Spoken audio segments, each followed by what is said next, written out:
Hello and welcome back to the Restaurant Show. Right now we are very excited because we have an author of a brand new cookbook, Fix It and Forget It. The Slow Cooker Magic is here. Phyllis, good. This series has sold over 11 million copies. It's a New York Times bestseller. It's the Fix It, Forget It cookbook series. And in fact, we have Phyllis here with us today on the Restaurant Show. Phyllis, thanks for joining us. Thank you, Ryan. Great to be with you. So tell us a little bit about your newest cookbook. Well, as you said, they are all slow cooker recipes. It's called Fix It and Forget It Slow Cooker Magic, which is really, I think, the way you feel when you start eating food from a slow cooker and these recipes. And I have 550 amazing everyday recipes in the book.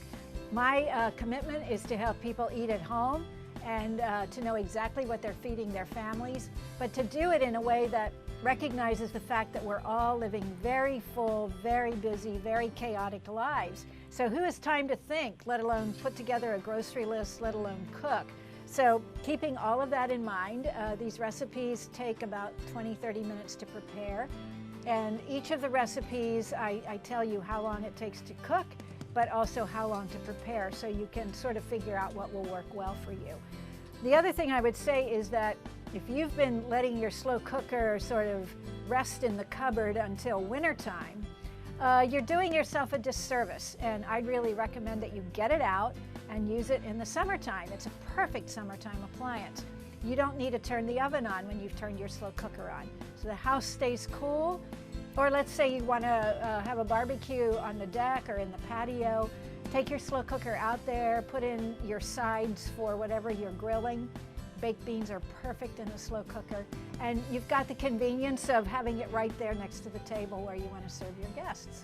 That makes a lot of sense. That's something I normally wouldn't think of. You know, with me for the slow cooker, it's, you know, you use it in the winter when you're busy just to make a chili. You throw in some venison, other stuff you find sitting around the house, and that's pretty much it. But you have some really innovating recipes, as you shared with us, and over 500 of them, as you said. You're going to show a few of those to us today, correct? Yep. I'm making veggie lasagna, and I love to do this in the summertime because, as you see, well, first of all, I'm putting in some good, chunky, well-seasoned tomato sauce, and then I'm going to add to it some very fresh vegetables straight out of the garden, fresh sliced mushrooms.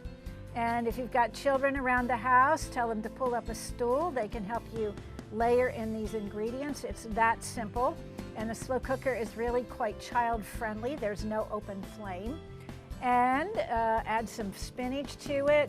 If you've got broccoli, if you've got sliced carrots, maybe you've got a good red onion lying around, all of those are great candidates for going into this slow cooker. Then I add a little more tomato sauce. I want both that tomatoey, rich flavor, but there's another reason I want all this tomato sauce, and that is because I'm using uncooked lasagna noodles. And I love this because I don't need to mess up the pan. I don't need to spend those extra 20 minutes cooking them. I just break them so that they fit around the curve, through the middle, and around the outer edge. Don't worry if they don't fit perfectly and you've got a few gaps. It's all going to be taken care of as it cooks. Then I mix together risotto and,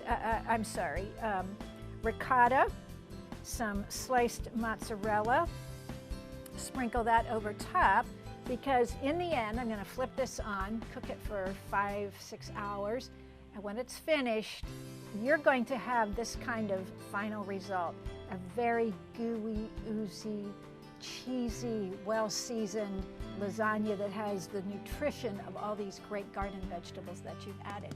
All done in the slow cooker, virtually fail-proof. These are very forgiving recipes. That's fantastic. And you know we love our cheese here in Wisconsin, so that looks fantastic to us. Share with us a little bit. As I mentioned, you've sold over 11 million copies of this series. What do you think the reason these have been so successful around the world? Well, I think it is because people still really do want to feed their families at home, but it takes such effort. Parents are both working, nobody gets home until 5-6 o'clock. That's a really bad time to start a meal. people are hanging around the kitchen. They really say, Mom, I'm so hungry. Dad, when is this going to be ready? They're a little crabby. They know they have to go back to school. There's athletic school practice. There are music lessons, dance lessons, parents heading out to meetings. So how does this work? I find slow cookers being such a really helpful appliance. Fix the food the night before, fix it the morning of. Turn that cooker on when you leave the house. It cooks away for you while you're gone. Everyone walks in at the end of the day. It smells fabulous, and the food is ready. The other thing is that the recipes all come from home cooks. We know they work.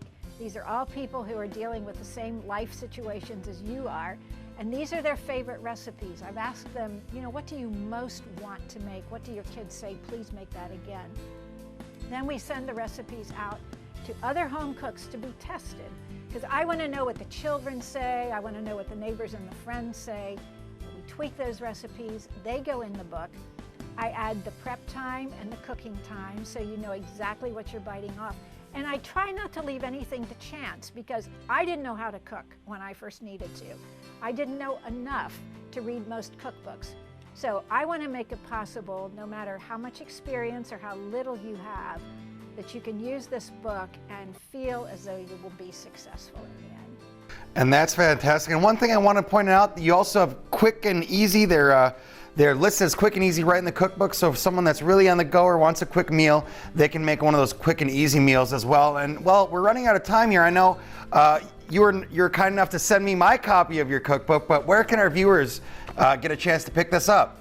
Go to Amazon.com, put in Fix It and Forget It, Slow Cooker Magic, or many local retailers who sell books also carry it. So drop in, pick up a copy. We have it in paper. We also have it in plastic comb. They lie flat. Whatever is best for you, or think about that college student who's leaving and wants to do his or her own home cooking. Fantastic. Phyllis, thank you so much for joining us here on the Restaurant Show today. Thanks for having me. It's been a pleasure. Phyllis, good. Go pick it up. Fix It and Forget It, Slow Cooker Magic. I got my copy. Go get yours. We'll be back with more of the Restaurant Show in just a moment.